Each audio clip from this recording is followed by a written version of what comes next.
All right, and we're live. Happy Thursday, everybody. What's up, everybody? It is Thursday, so you know what that means. Brother Empowerment Day. It is Brother Empowerment Day, which is my favorite day of the week. Thursday is my favorite day of the week. Second. Behind Saturday.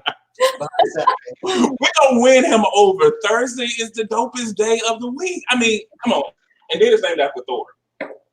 It's Thor's Day. Saturday, there's no work. You can sleep in, and you don't have to go to work the next day. It's hard to beat that. But Thursday is pre-Friday. That's true. But Friday's an odd number, so we even like Friday that much. If it wasn't for Friday, it wouldn't be no Saturday. But anyway. Yes, it would be.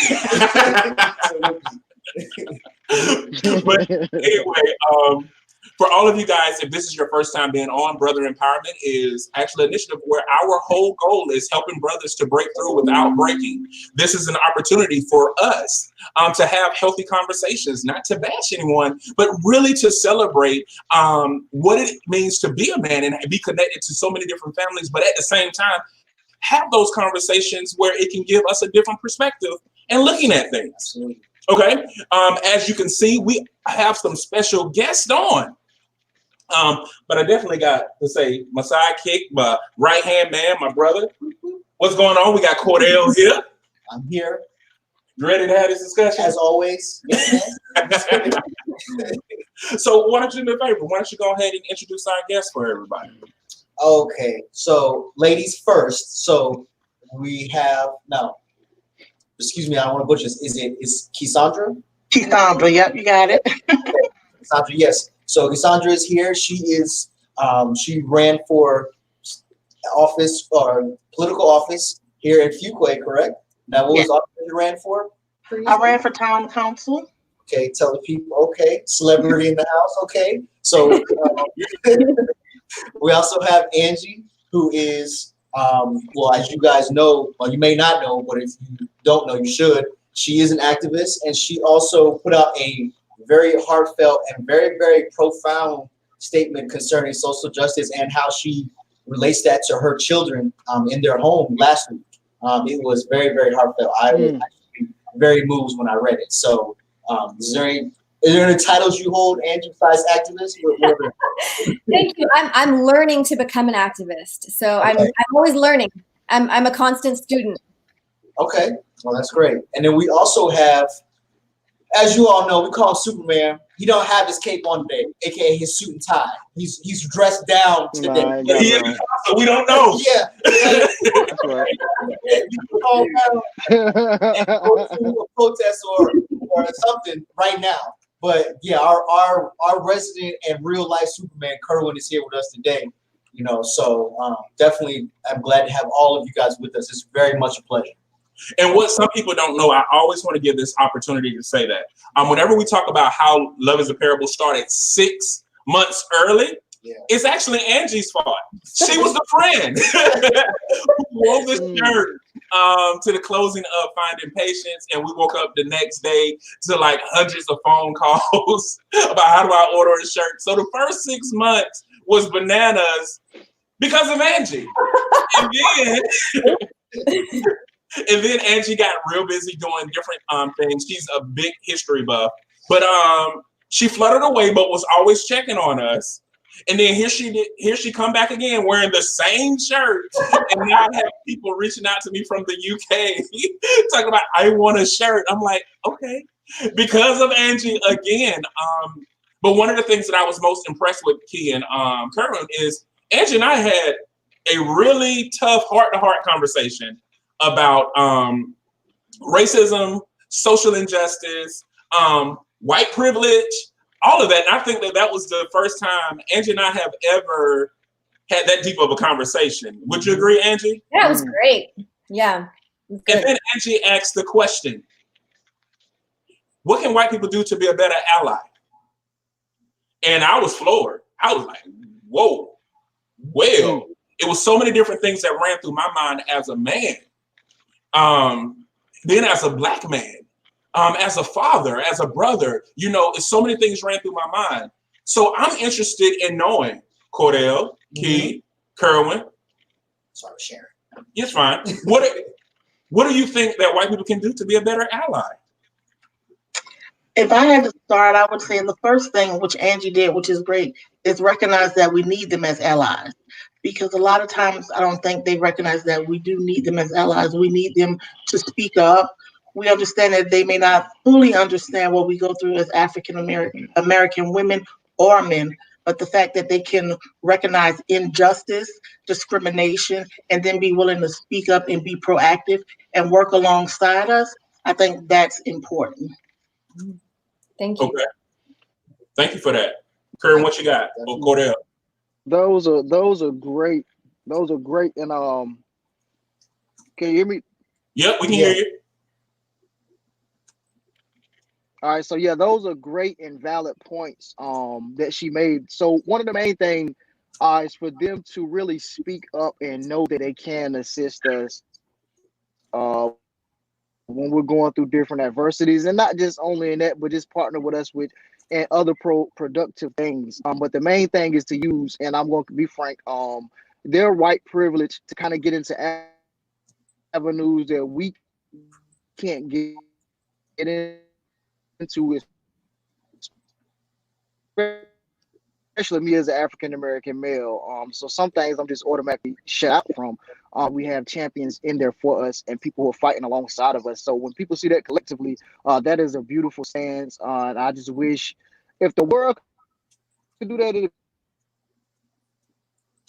it'd be a better place. I mean, and not just collectively as a whole on all. Okay, you breaking up just a little bit, but what he was saying was getting into a place. I think I can put it together.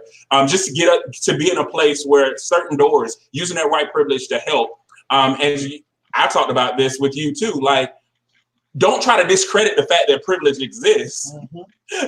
Use the privilege to help those who are underprivileged. And I think that's exactly what he was saying. Mm-hmm. We got some people that are already on. We got Isaiah, who is on. We got my lovely wife, Lalita, co-founder, who is on. My mother said, hey, my babies. That's all y'all mama too, so y'all got to tell her, hey. Hey. We got Danielle, who is on. Hey, Danielle. We got Chanel, who is on. Hey, Chanel. Tara, who is on. Hey, sis. We got Nichelle on. Hey, Shell. We got Sean on. What's up, Sean? We got Mia on. Hey, Mia. And she said, thanks y'all for doing this. And she also said, I'm definitely an ally to privilege. Hey, thank you, Mia. We appreciate it. Okay, you wanted to add something? Oh, yeah. So as far as what white people can do to be better allies, I would definitely echo everyone else's points that they've said, especially as far as getting into places that, you know, that black people are not able to get into or not welcome to. I mean, those are definitely the areas where we need, where your privilege and your help would be needed. But also, one of the things that I definitely have always said when I've had this conversation with, you know, white people in the past is to actually do something and not just when it's convenient. I mean, to be willing to challenge friends, family, loved ones, and be willing to put those connections on the line. One of the things that when we had John on last week, when he was talking about how he fought against social injustice, racism, and all that, was that, you know, he said one of the things he did was he actually has been to the rallies and been to the anti-protests and been face to face with white supremacists, white nationalists, all of that. And I think that's very important, is that if you are going to be an actual tried and true ally and be for real, it can't be performative. And as harsh as it sounds, you're going to have to risk something. Like, there's going to be risk involved. It's not, being an ally is not fun. It's not always fun. It's not always convenient. And there's going to be some risk involved. Just like black people there's risk involved in our daily lives. There will be risk involved when you're fighting racism and other social injustices, and when you're being an ally. It is not a job that is glamorous. I don't want to say job, but it's not something that's glamorous. It is appreciated, but it's not glamorous. And so that's one of the things that I would add, is that just to make sure that when you're doing it for the right reason, that your heart is in it, and that you're willing to and that you're willing to go against your loved ones for what's right. Wow. Thank you. So tell me this though, Angie, I'm just gonna do it. Sorry that we're making you like the token white spokesperson. Hey, But, no way. You guys are used to having to be the token black. I can be the token black. so, what do you think hinder white people from being allies to begin with? Oh, I think that's such a good question, my friend. There's so many things. One, the obvious. There's definitely racism without a doubt. There's also the unintended racism, unintentional maybe, but it's there and it's still a form. And then I think there are some people who might think that they are so they're totally, into social justice, but they just don't say anything. And I think a lot of it is, one, I think white people, I'm speaking about myself too in the past, they're afraid of maybe saying the wrong thing.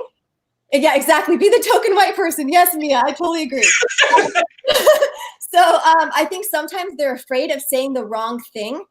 But what I've learned is it's better to say something, even if you don't say it perfectly. And like we talked about before, and one person, so that post that I did, and thank you, Jay, for helping to get it out there. To me, it didn't even seem like a big deal. To be quite honest, it was just the feelings in my heart. It shouldn't be anything impressive. It should be what everybody's thinking. In my mind, I'm like, don't all white parents feel like this? It shouldn't be some like aha moment. So to me, it was kind of like, I was a little surprised that there's almost 1,000 shares on that post.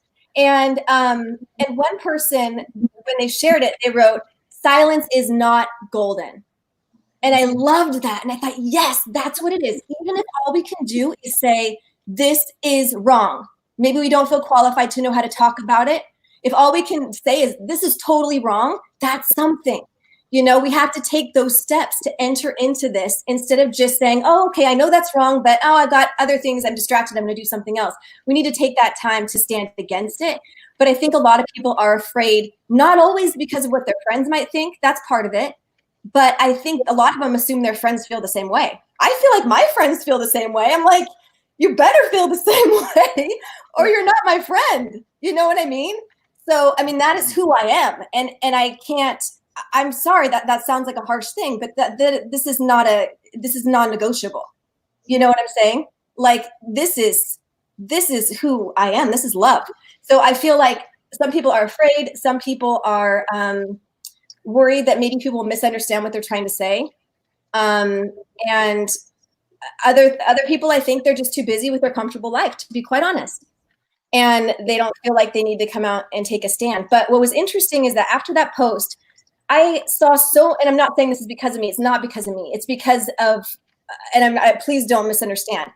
It's because they caught the spirit of truth. With what we just witnessed with Ahmaud Arbery, with what we just witnessed with Breonna Taylor, with what the man in Indianapolis, all these things we are seeing every single week, like people are getting it slowly. It should be happening a lot faster, but it's slowly happening. And if only we can help people speak out more. And that's what I want to help to do. Well, I understand and I appreciate your humility, but I will tell you this. Being just completely honest, that's a luxury of white privilege to say, it was me. No, ma'am, it was you. Just like when you got on, well, remember when you put on the Love is a Parable shirt the first time? Unfortunately, no matter how many degrees I have, no matter how much experience I have, people are going to side eye a Black founder and CEO of a business, especially a nonprofit. Am I lying, Kerr? When you got a nonprofit, they just side eye us. But as soon as a random white person come flutter in and say anything about that organization, all of a sudden that validates it. And so it's a bittersweet. And if you think about it, the very first time you did a video about Love is a Parable, your video had over 1,000 views in less than 24 hours. And you were just sitting in the car. Where for us, we have to push to get over 1,000 views for most of our videos. And then here it is again. You did a random post again. And now it's people saying, well, even people that I've been in the same room with, not even trying to be funny, been in the same room with, are now asking me, well, tell me more about your organization. So it is part of that. And I think that acting like it doesn't exist is part, I think, adds more to it because it's a luxury to not act like certain things exist, saying, oh, this is just the goodness of people. Well, unfortunately, we deal with the ugly side of people too.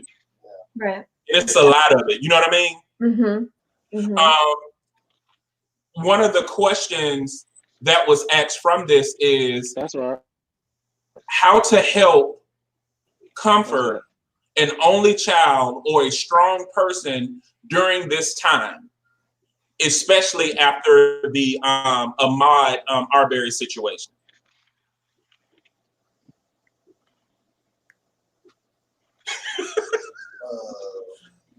Anybody?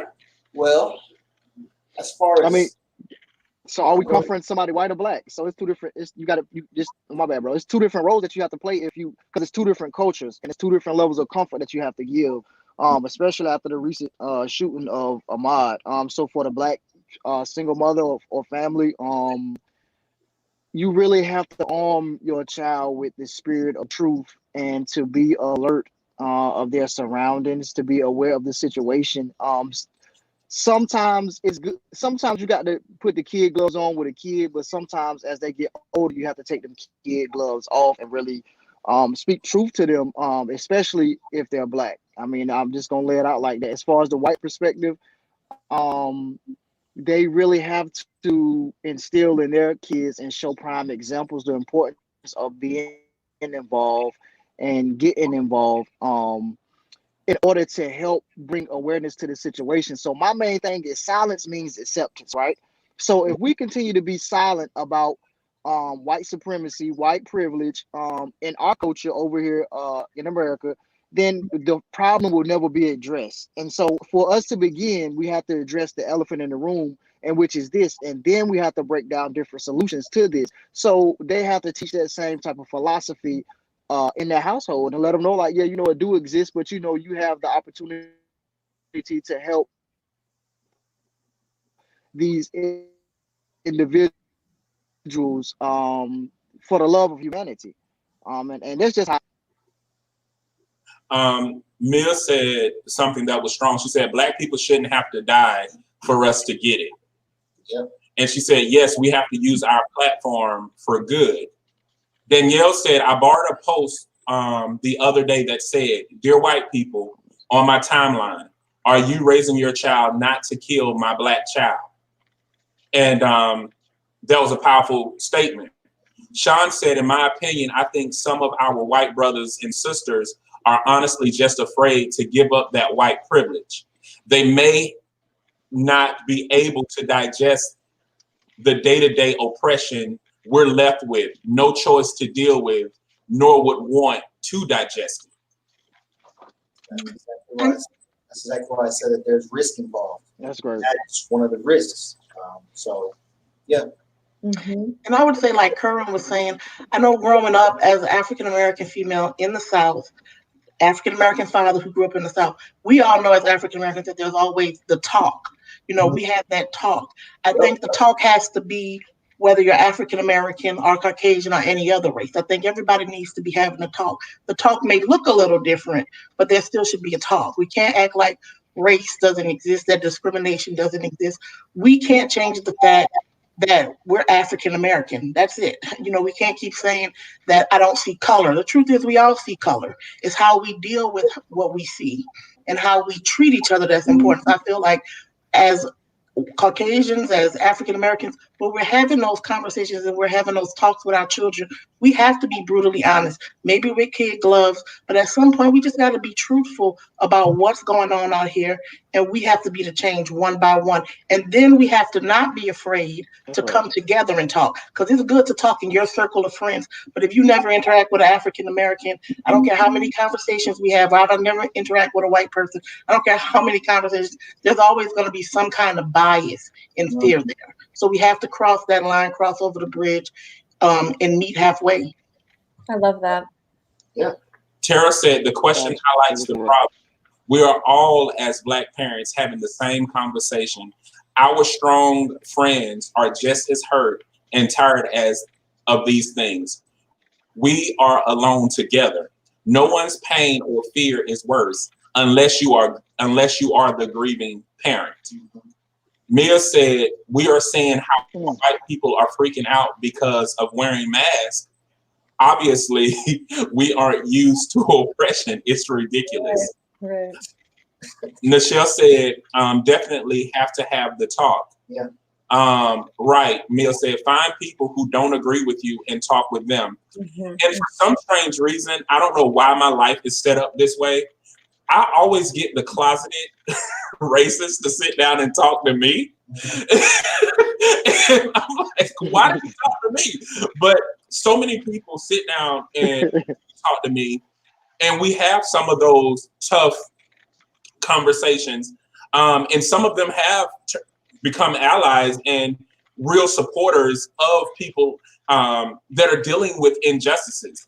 But I do think that we have to, in having those conversations, stop skating around those things. Like, Angie, I want to go back to something. You said afraid to say the wrong thing. What can an ally possibly say that will be perceived as wrong? Yeah, I think that's a really good question. And this is something that I've noticed for my friends, because they might say something that they're afraid might be like perceived as if they're racist. I think that's honestly part of it. Like, for example, we don't want to say, like, I know that we don't say, oh, I'm colorblind, I see everyone the same, because that totally ignores the fact that there's white privilege. You know what I mean? That doesn't help the problem. But a lot of white people think, okay, can I say this? Can I say that? For example, I had okay, I gotta be careful here because I don't want to call someone out who was really trying. They were really trying. And I know their heart is good, but what they had posted where they were really trying to be an ally was like really cringy. And I had to kind of help walk them out of that. Like this, the way that was said is going to come across like this. You know what I'm saying? So I think sometimes and definitely there's people with bad intentions. I'm not discounting that at all. But I'm saying, like, I think there are also a group of people who their intentions are good. They just feel like they don't know the right thing to say, which is sounds dumb. Again, it's totally white privilege. I agree with you. But one thing that I noticed, what was that? What could you possibly say is wrong? Like, give me an example. You don't have to call the person out, but like, what can be said that you are afraid is being perceived or could be perceived as wrong? Yeah, I think I already gave that example, just like saying, well, I'm colorblind. I see all people the same. Or like, well, you know, even people who think that they're on the right side and they're like, well, we'll have to wait and see what the rest of the story is. You know what I'm saying? And then, you know, it's sometimes cringy. And Mia, pipe in on this. It's cringy to watch white people talk about this. It is hard, not hard in the same way that's hard for anyone else, but it's maddening sometimes because you think, oh my gosh, do you know what you're saying? And I know you're all feeling the same way. Like, you've seen it. You've seen white people try to talk about this, and it makes you just embarrassed for them, or, you know, it's bad. But one thing that I'm learning, and I'm still learning, like I said, is that what we need to start doing as white people is becoming humble and teachable.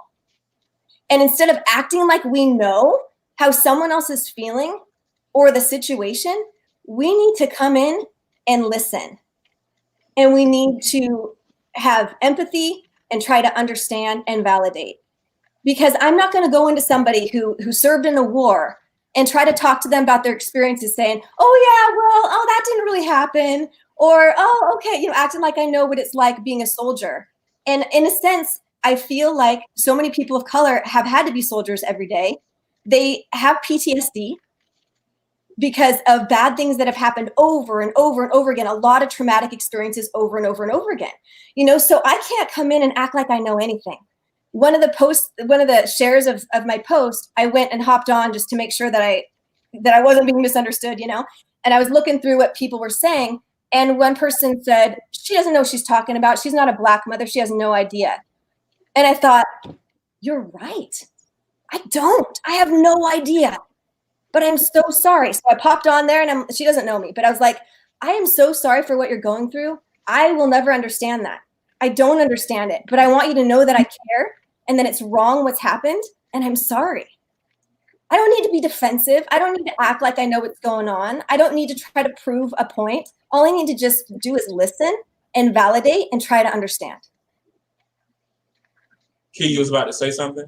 Yeah, I was going to say that Angie made a lot of good points. And I want to say that it's okay to be afraid. I mean, we all have fear in some way, especially when we're not familiar with something.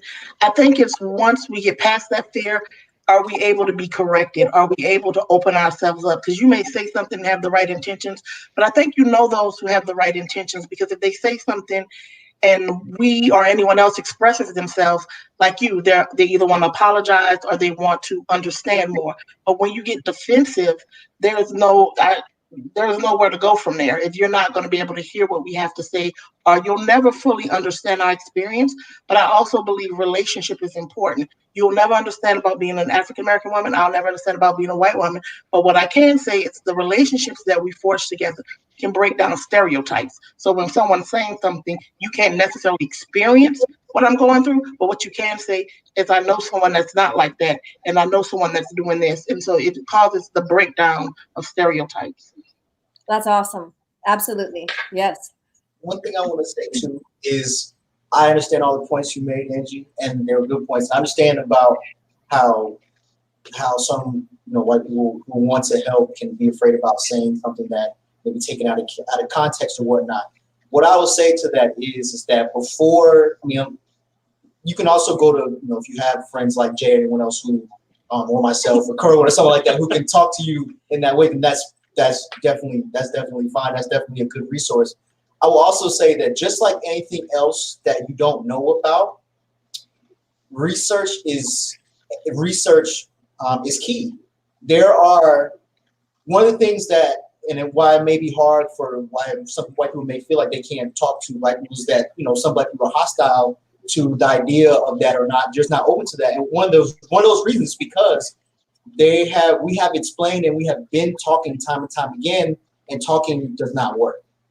It's been shown that we can sincerely sit down and talk and express to the 10th degree in 10 different ways till we're red, blue in the face, what we're going through, all the other stuff associated with that, and it still falls on deaf ears. That being said, I think that before the desire to even say anything or ask questions comes up, I think that research is needed, because, and when I said research, I mean actually going online, because there are black people who have expended the emotional labor, which they're not paid for, but they have expended that emotional and intellectual labor to thoroughly explain these kind of positions, these kind of thoughts, and the dynamics of being black in America and the relationships between black and white people, and how white people can help. There are people who have, activists, doctors, professors, all people who are uniquely qualified in a bunch of different ways. They have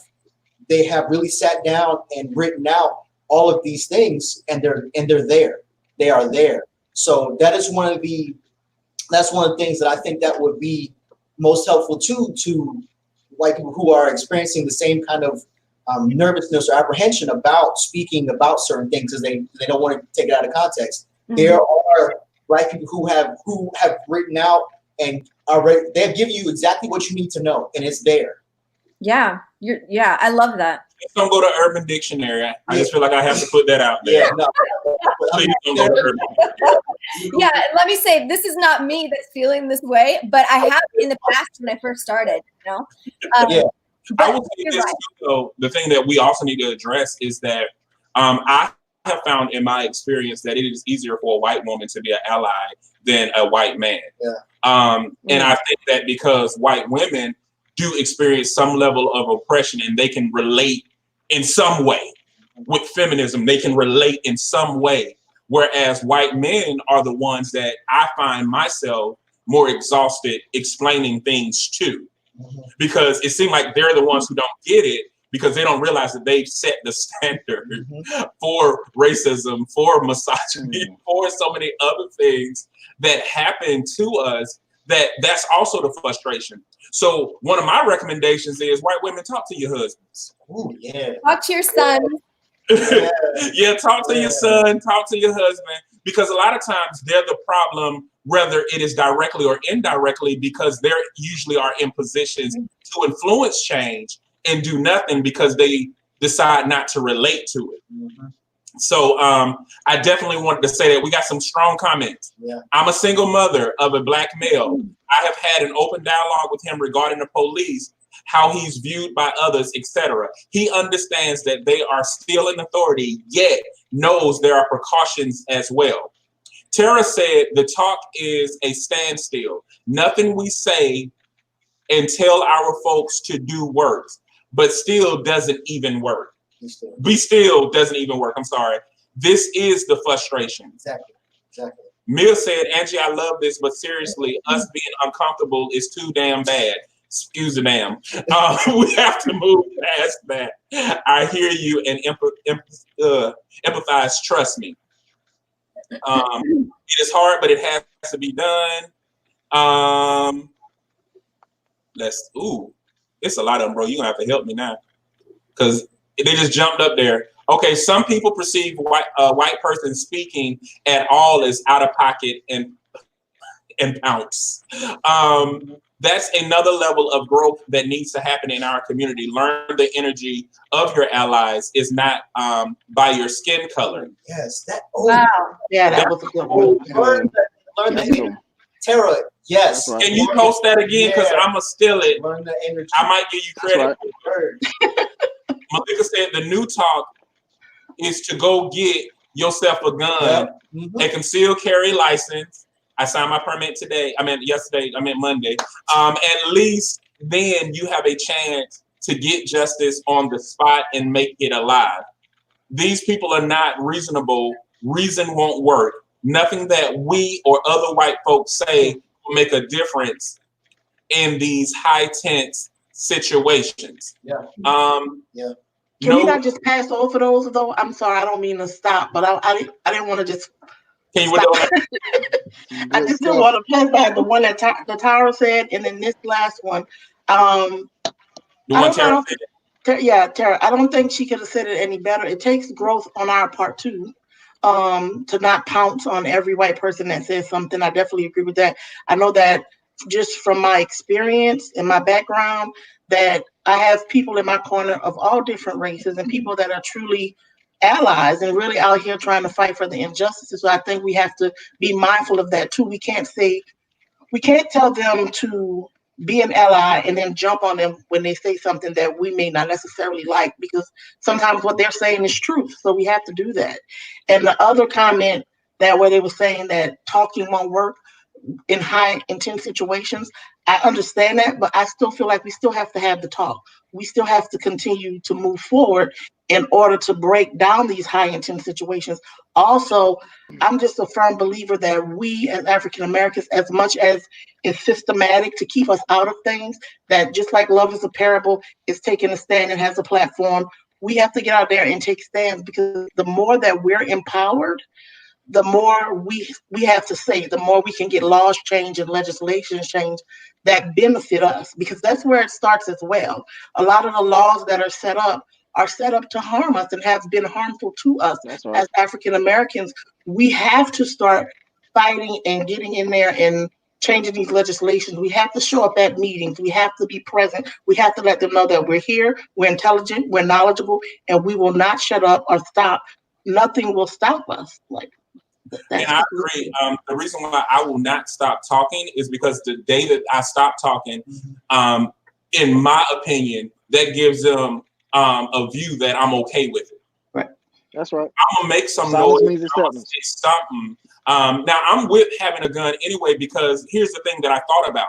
The reason why I'm getting a gun is not in protection against white people, but in a gun and getting protection, period. The reason why I'm saying this is because one thing that I did borrow from my white brother is that they know how to use a gun anyway, because it's just part of their life. That's right. A lot of us don't know how to use a gun. I want to know how to use a gun, period. I want to know the knowledge behind it. I can't be afraid of a gun because what guns have done, but it's also people behind every gun. So I want to learn about it, to be educated about it, so I can make it a part of my regimen, and my wife and my kids can make it a part of their regimen. Because aside from this, I am a father of daughters. The United States is in the top 10 most dangerous place for women to live. Yep. So they still need a gun on top of all of that. Let me see. We got another one that says it's the same distance from A to B as it is from B to A. If a white person can't understand a black person, then a black person can't understand a white person. Yeah, we kind of agree with that. We kind of said that. Without guns, we are getting killed. So she's talking to her. Oh, these dialogues are for reasonable humans, people that hunt down other people. If differences in the skin color are unreasonable, it's time to weed them out and leave them behind in society. Sean said, I just wish we would get to a point where the support is internal amongst ourselves. I can be the first to admit that having allies is a good thing. But if Love is a Parable was always bashing their followers, even though they claim to have a positive message, would we want to be a part of that? Of course you would, Sean. I doubt it. Sidebar. They would never. But my point is the same. It starts with us. We are so powerful as a whole. It's sad that at times unity is our biggest obstacle. And unity, No, go ahead. and unity is our biggest obstacle because it was always designed to be our biggest obstacle from the very beginning. From slavery, we were separated. I'm gonna just say it, we had the house Negroes and we had the field Negroes. We were taught to be separated, divided. So we have to break that mindset, and that comes also through education. That comes through perseverance. Also, we have to get out of the crab in the barrel mindset of that we can't all make it together. So I mean, it was designed like that. So I'm glad that he pointed that out. It was designed for us to be separate because we understand when we're separate, we can't be as powerful and as strong. Yeah, and I'm big on. I think what you said is key. Key is that we do need to get in the office. Like because of Kerwin, I have been learning more about political stances and things like that. And one of the things is I have called Kerwin and was like, Kerwin, I don't know. He was like, I got you. Let me explain. Like, I didn't know the difference between a jail and a prison and something else he said. And I was like, they ain't the same thing. He was like, no, this is what you do for this. And this is what you do for that. I didn't know. And now, because I'm around Kerwin a lot of times, I'm like, I need to go study so I won't be stupid again. And he'd be like, you're not stupid. We're going to get it together. But having those conversations, learning about it. Now, I know about higher ed. So if y'all want to go to school, I can tell you all of that. But everything else, I'm still learning, and we got to have those conversations, and we got to come together. And yes, we are taught to be divisive, but we don't have to be divisive. And it's a challenge. Trust me, I'm a runner. I run from any type of commitment, but I have made it my due diligence to not run from these commitments. I made it my due diligence not to run from my commitment with my wife. I made it when times get rough and hard not to run. I was just telling Cordell, every time something gets stressful for me, I want to run. But I don't run because I need to stand. And I need to stand still in order to stand. If I'm always running, I won't be able to stand. And one of the things that what I can tell people, like a lot of times they talk about people don't come together. Love is a Parable is an example of that. We're in 25 countries. Over 2,100 people will reach out to us, touching and talking about different things. 60% of our viewers are Black men. So men are doing a lot of things, and we are coming together like never before. So there is a lot of positive things that are happening. We just don't realize that it is happening. And we got to stand behind people like Kerwin who can teach me so many things. Boy, I just said that's what sometimes people like, he ain't my friend. He just want to study me. But no, he taught me so much about gang relations. He taught me so much about those things. But had I not had that conversation and sat down, I wouldn't know. Yes, I will never know what it feels like to be a white person ever. And white people will never know what it feels like to be a Black person. But the beauty of us is the fact that we will never know, and that still won't stop us from working together to help each other. The worst thing that we can do is act like we're ignorant to something, be ignorant to something, and act like it doesn't exist. Talking about racism doesn't start racism. It's already here. Acting like it doesn't exist is what's allowing it to grow stronger. So we got to get to a point where we have these tough conversations. We got to get to a point where after we're angry, we're still talking. That's right. And that means, and I agree with that. I feel like we got to talk even when it's uncomfortable, even with the police. A lot of things have happened, but we got to talk to them. We got to get engaged.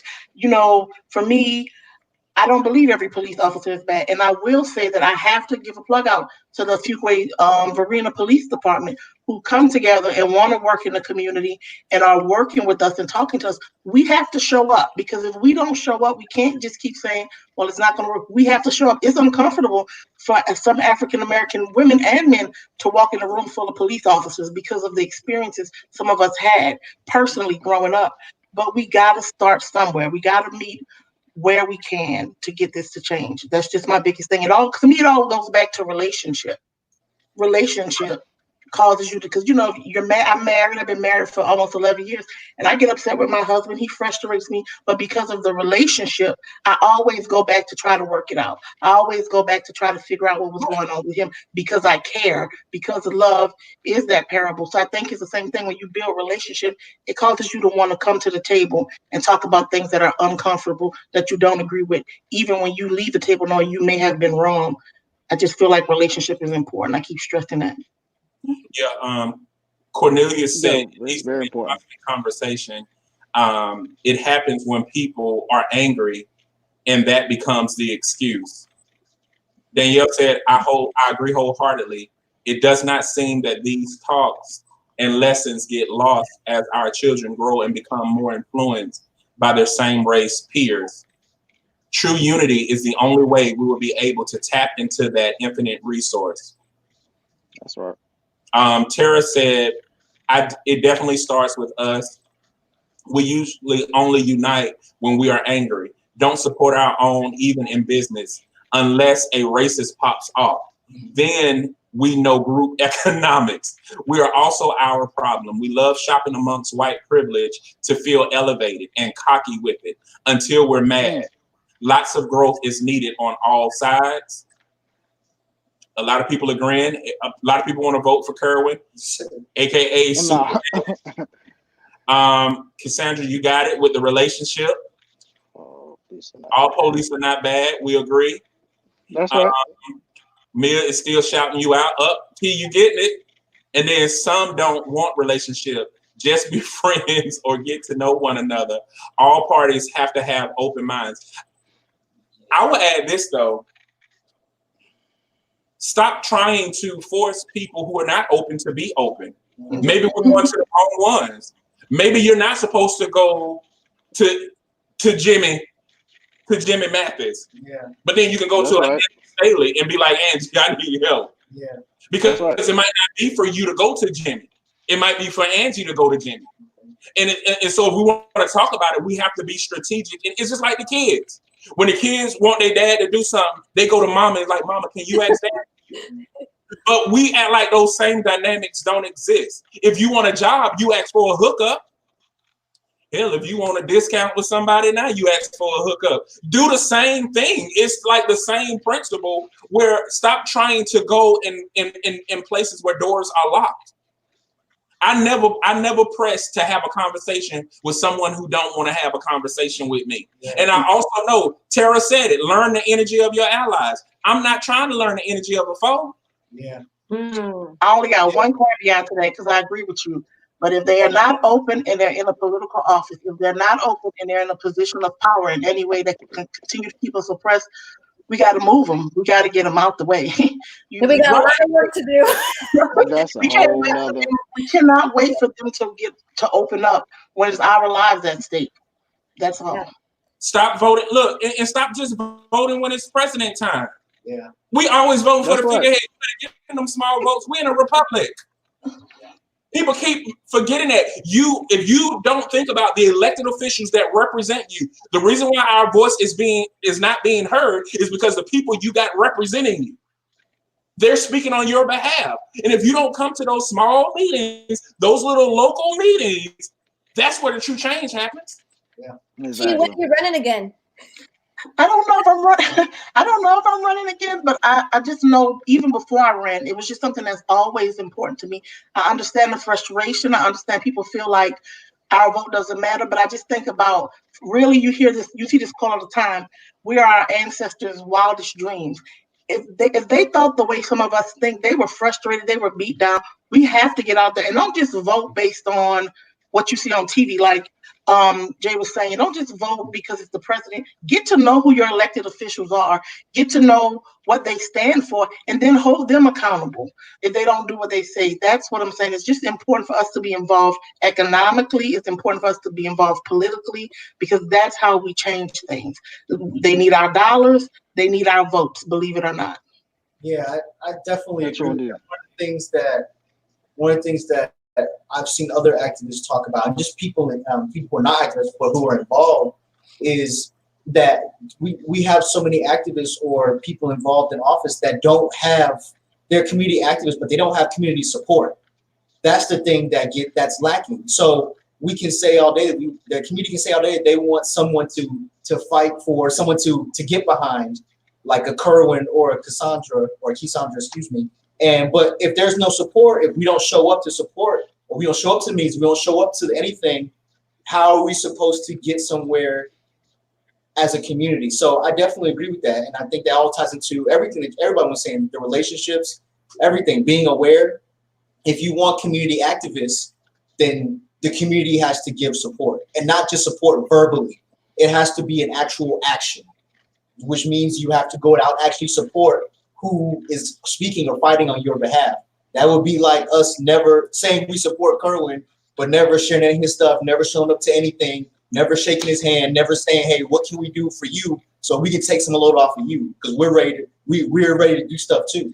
So people in the community, whether it be elected officials or activists, they need support too. It can't just be verbal.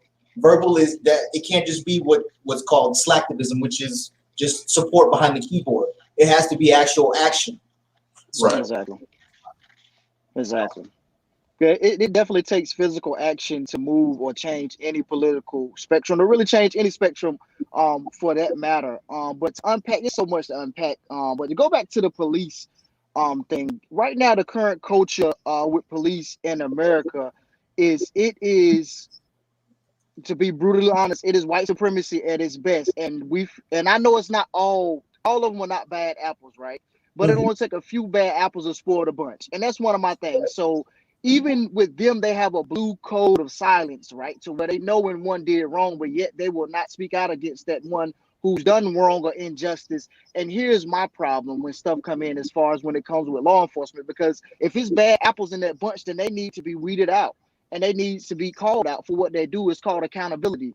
But learning the political spectrum is very important, for one, because even when it comes down to the police department, right? So who pays the police department, right? That's going to be your city council. That's going to be the mayor. So you need to know who's in them chairs, who's in them seats, right? So if you paying your tax dollars to the city, so automatically you paying the mayor. So the mayor paying the police department. So you paying the police department salary. So essentially you control what they do. You pay their salaries. So you have to know these different types of institutions who are really is essentially, some of them are oppressing you, and know how to break the cycle down and decipher the cycle and see where the money flows and control the system through the money, right? So when you cut off the money, what I'm learning economics, when you start shaking up things economically, that's when a little change start to come. So we as a group of people collectively, specifically Black people, have to start learning these things. I mean, it's good to march and protest, don't get me wrong, I love it, and it's a show of unity and strength. But it's no good if when we go home that same night,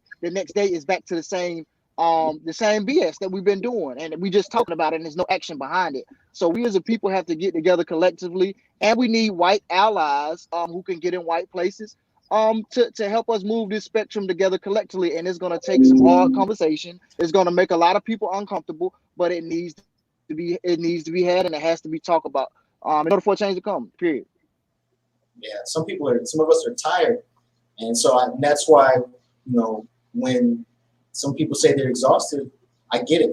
Some of us in the community are tired of always speaking out, standing up, going to the meetings. Some of us are just tired, and I don't say that as a reason to stop fighting or to stop me out, but I think that's something that needs to be recognized as well, especially people who have lost people dear to them, due to these injustices that are close to them, children, family members, stuff like that. Some people are tired, and they're just they're beaten down or whatnot. I think that's something that needs to be recognized and just, needs to be just accounted for. But some people, they may not have that energy because of what's going on and how they feel. And I don't think that's wrong. I think that's something that is. That still resonates with me. What Tara said, guys, the panel, Tara is actually our advisory chair. Mm-hmm. So she actually helps with a lot of things. But knowing your allies, man, that stuck with me because there are several people who have made their livelihood out of sustaining opposition and the issues. They live in symptoms. They don't want the symptoms to be removed because that will mess up their livelihood. Yeah. And those allies are both white and black. They don't want racial justice. They don't want people like Kerwin to wear his cape. They want to throw up his criminal history. They want to throw up that he's rogue. And the one time that he does something that may not work in his favor as an excuse not to support him as a whole. They don't want to support a Cassandra because why? She didn't run Cassandra because she didn't win office, and she doesn't really know what the people need here, and she doesn't look like she could be this or that. And guess what? They capitalize off of that. They capitalize off of the fact that I'm being 100% honest. Angie, you are a housewife living in a nice area. You moved from Holly Springs to Fuquay with me, which I didn't know because I'm in Fuquay too. But you move over to these nice suburbs of Raleigh. Like, what do you know about oppression? What do you know about struggle? We have people who create these smoke and mirrors because they love to live in the gray. And so what we need to do is start calling these people who have been in office or had organizations for 20 years and got the same 30 people, who's showing the same statistics for the last 30 years. We got to call those people out as well because those people are the biggest cancer. Dr. Martin Luther King talked about the moderate white, those who want to find it convenient to when justice happens on their time. But I will tell you what Dr. Martin Luther King failed to mention is the moderate black. Yeah. Who have found comfort in being the new modified house Negro, who is the one who finds comfort in saying, okay, well, I'm not like those blacks because I'm doing this. Yeah. So we got to realize that when we learn the energy of our allies, we'll realize that there is a lot of cancer among us. And the same heat that we have for the guns is the radiation that we can create through unity to get rid of the cancer. Amen. It's time for us to really start calling out the cancerous traits, who are comfortable, who come up with the symptoms, but never come up with the solution. That's right. Wow. That was awesome. I don't know where we are because we got so many comments, y'all. I think that's something I think about that. Yeah, my wife said, Cordell, do you think some people have given up? Yeah. I mean, that's hard for me to say. I can't speak for anybody. I think some people may have, but I just think that when I say that some people are tired, what I was illustrating was that, there are quite a few people who, like Jay said, there are people who live in the gray, but there are also people who are always talking at other people in the community. You need to do this. You got to do this. You can't. Some people are tired of that. And Black people did not start racism. And we know that by ourselves, we are not going to be able to end racism. Racism is something that was created outside of us that didn't have us in mind on a positive level. So being told all the time that you have to do this, you need to do more of this, you need to do that, you're not doing enough of this. On top of living and being Black every day, some people are tired. There's people in the community that are tired of that. I'm one of them. We're just tired of that. We are being asked to shoulder all of this labor and all of this burden for something that we had no instrument or hand in creating, something that we are not the architects of, something that we will not be not alone, at least, will not be the destructors of. So and to answer Lily's question, no, I do think that some people have given up. Not a lot of people. I do think that some people have given up, and they may have their reasons. I was only just saying that there are those of the community who are just tired, just period, just tired. I will say this to answer the question, because this keeps coming up. What's next? Well, the first thing is next is stop coming on people's platform and then saying people are not doing something when the platform that you're on are the people that's doing something. So, so the first thing is for those who want to improve and don't think that love could work, why don't you sign up and take the class? Yeah. Once you take the class, then let's have that conversation afterwards. And see why so many people are getting on and why so many people are taking the class now, because it is a change agent.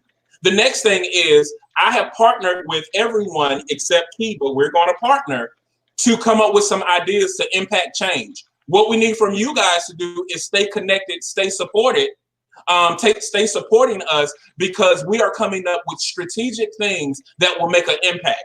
We're not just trying to do things and just talk about it. We're actually trying to impact change and make a positive impact in our community.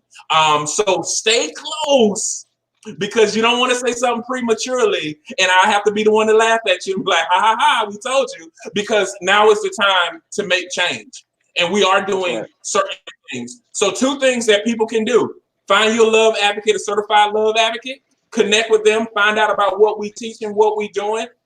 Sign up for the class. Apply the Love is a Parable principles right there. Yeah. If you do that and don't assume you know what we're talking about.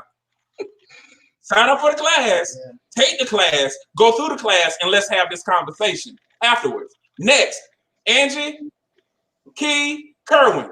If you ain't friends with them on social media, you better follow them, because these are change agents. Get acquainted. This guy over here too. Get connected. It's time, y'all. It's time to stop talking about what we're gonna do and be the do. Ooh, can I just add to the internet, because you got me all stirred up and riled up when you said 360 degrees of solutions right here. We have someone that's in local politics. We have someone that is on the ally front. And we have another person that's a community activist, and then we also 3 people that are, everyone's a community activist, but we have 2 people who are love advocates. So this is a whole panel of solutions. If I'm not sure we talked about it, but Kerwin, his organization, they partner with another organization to pay for the fee for Black and brown people in Wake County getting gun permits. That is a solution. There can be multiple solutions to this problem, because racism is multifaceted. So solutions will need to be multifaceted. So you can go to the meetings, you can be an ally, you can also own a gun legally to protect yourself. You can also be a love advocate and practice the Love is a Parable principles. And what else? And what I would say about staying connected is just get out in your community, get to know your business owners, go to your chamber of commerce, go to your town hall meetings, go to your police stations, make your face known, let them know who you are, get to know who they are. I will say in Fuquay, they are doing things like that. They have the Police Citizens Academy, which I joined because I wanted another look in it. I'm an attorney, I've done criminal law, I do contract law, so I know some of those things, but I wanted to see it from a different perspective. And I will say that we do have good police officers. If you haven't got a chance to get to know Chief Laura, get to know her, because she's all about that blue code of silence. Is not something that she works with at all. If you're bad, you got to get out. Come to the Fuquay Arena. We have the rap sessions where we have the rap sessions in Fuquay Arena where we're talking about bridging the gap, which was started with Stephen and True Access. So I'm saying go to your town hall meetings. If you can't make your town hall meetings, go online and pull up and see what's going on in your community. If you have children, you need to know who sits on the school board. Don't wait until something's a problem. Get to know them now. Let them know who you are. Just don't wait until there's an issue, because we tend to do that. And I understand it's because we're frustrated and tired, but it's so more impactful when you know the people before the problem starts, because then you know who you're connected to. Yeah, definitely. That's I good. definitely Yeah, agree. for sure. We won't even have to do a positive shout out. I think they'll give us a little, if it does shut off, man, we can always come back on what we usually do. Okay. So let's do it. Positive brother shout out. Starting with you, Key. Hurry up. Oh, I'm sorry, I didn't know that we were doing positive brother. I'm gonna shout out my husband. He's always trying to do great things. He's a man that wants to be involved in the community and involved with STEM. So I was shouting out Alexander Flowers. Yep, Alexander Flowers. Go ahead, Mr. Flowers. Andrew, who you got? My friend Henry. My friend Henry J. That I think I finally found him through you, maybe. Henry Love. Oh my gosh, I just blanked on his last name. But I'm constantly contacting him. I've never met him in person. but we're always commenting each other's stuff. Love it, Henry, love it. Anyway, he'll watch this and he'll see, but I've always been impressed by his love and his patience. So. Kerwin, come on, who you with? Shout out to you two brothers, man. Most importantly, Cordell J, man. I love y'all guys, man. Y'all do an awesome job. Shout out to all the brothers who are making positive change and positive impacts out there. Shout out to all the activists. Shout out to the haters. Shout out to the motivators, man. You know, just shout out to everybody who's doing the right thing, man, and you know, making change. All right. I definitely want to shout out Kerwin, man, for being on here and being, like I said before, when I said, bro, that you're a real life Superman, a real life superhero, I meant that, brother. Like, for real. You are a superhero that people can talk to. You can come up, shake their hand, and who's out there doing it. So, you know, shout out to you, man. Shout out to also all the brothers that are on the live, and shout out to all the brothers in the community that are really putting 10 toes to the ground and are about solutions. You know, like I said before, we can talk about a lot of stuff, but having multiple solutions is really where it's at, man, because there are problems that are multiple facets, you know, that we have these problems. So having multiple solutions is where it's at. So I shout out to the brother Jay because, man, we've been doing this thing for years, literally years now. And every week it feels like fresh and brand new. I feel invigorated every week when I'm on Brother Power with this brother right here. And I learned a lot from him. So shout out to brother Jay, and shout out to all the brothers that are going to watch this later that are then going to be the change or be an impact in their community and be a solution as well. Shout out to all of y'all. Yeah, definitely shout out to my brother right here. Guys, I literally would not do this had it not been for Cordell on my side. And this is Cordell's baby, and he pushes, we talk about it and everything. So thank you, Cordell, for doing this. And I thank you, Cordell, for also stretching yourself to have these tough conversations, because this is stressful. Yeah. And having a brother that we can sit here and have these dialogues with means a lot. So thank you for doing this. I really do appreciate you for this. I definitely want to give a shout out to Kerwin. Kerwin, you know I love you. It feels so good to have brothers that you truly love and know they have your back, and you don't have to look over your shoulder when talking to. I thank you for being that. I thank you for being the example. I thank you for being transparent. I thank you for using your redemptive path to help and protect people like me and my family.